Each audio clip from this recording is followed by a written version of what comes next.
आप सभी का स्वागत है अपने यूट्यूब चैनल में। आज की वीडियो में हम देखने वाले हैं जो हमारा जो सीलिंग फ़ैन होता है उसकी वाइंडिंग की जो इम्पोर्टेंट चीज़ है वो हम आपको बताने वाले हैं। दोस्तों, एक चीज़ का हमेशा ध्यान रखना, यदि आप इलेक्ट्रॉनिक्स के छात्र हो, टीपीएस के छात्र हो या इलेक्ट्रीशियन के छात्र हो तो आपको ये वीडियो ज़रूर देखनी चाहिए, क्योंकि ये ह्यूमन अप्लायंसेस में आता है। इलेक्ट्रॉनिक्स की सारी जितनी भी ट्रेड है उसके आता है ह्यूमन अप्लायंसेस में, और इलेक्ट्रीशियन में आता है डायरेक्टली।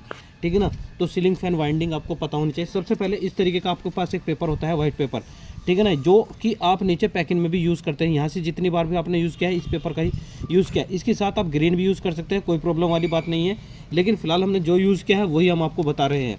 तो इस तरीके से यूज़ करना है। उसके बाद जैसे ही आप इसकी वाइंडिंग कर लेते हैं, पहले आप यहाँ से पेपर डालते हैं। पेपर डालने के बाद पहले आपने ये पेपर डाला, फिर यहाँ से इसकी वाइंडिंग कर दी। वाइंडिंग करने के बाद ऊपर का पेपर लगाया। ऊपर का पेपर लगाने के बाद फिर आपने ये वाली वाइंडिंग कर दी, ठीक है ना।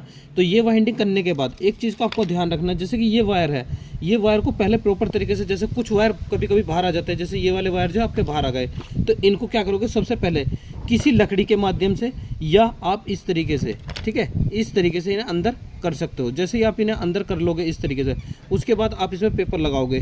पहले अच्छे तरीके से सारे में जहाँ भी इस तरीके का पेपर है, पर ध्यान ये रखें कि वायर कोई भी किसी प्रकार से टूट ना जाए। यदि आपका वायर टूट जाता है तो इस चीज़ का ध्यान रखना कि आपको जो सीलिंग फैन होगा ये कोई भी वर्क नहीं करेगा। वर्क नहीं करेगा उसका रीज़न क्या होगा, इस पूरी वाइंडिंग में एक ही वायर घूमता है, एक सिंगल वायर ही घूमता है। देखिए, ये प्रारंभिक छोर हुआ, ये आपका ये तो सॉरी जोड़ होगा, ये आपके कनेक्शन हुए। तो ये आप देख पा रहे हैं कि जो आपके कनेक्शन है।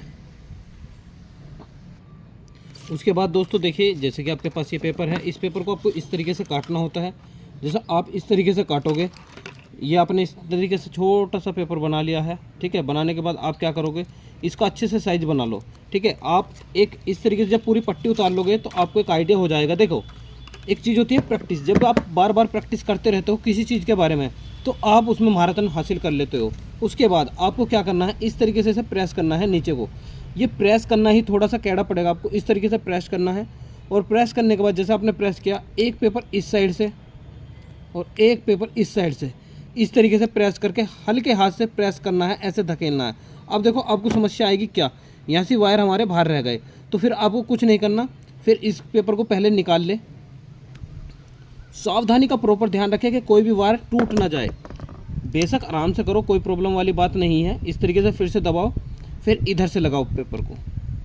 हो सकता है आपको शुरू में समस्या आएगी, आपसे ऐसा पेपर भी नहीं लगेगा, क्योंकि हम भी बहुत बच्चों को प्रैक्टिकल कराते हैं तो हमें भी पता है कि क्या क्या समस्या बच्चों के साथ आती है।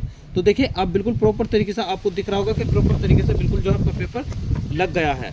तो आप हो सकता है इधर से लगाओ उधर से लगाओ, कोई प्रॉब्लम वाली बात नहीं है, पर मेन उद्देश्य का आपको ये लगाना आना चाहिए। तो आई होप आपको ये चीज़ समझ में आई होगी। यदि सीलिंग फैन से संबंधित अभी भी किसी को समस्या तो वो पूछ सकता है। अभी हम इसकी दिखाएंगे कंप्लीट कनेक्शन करने के बाद फिर से एक बार।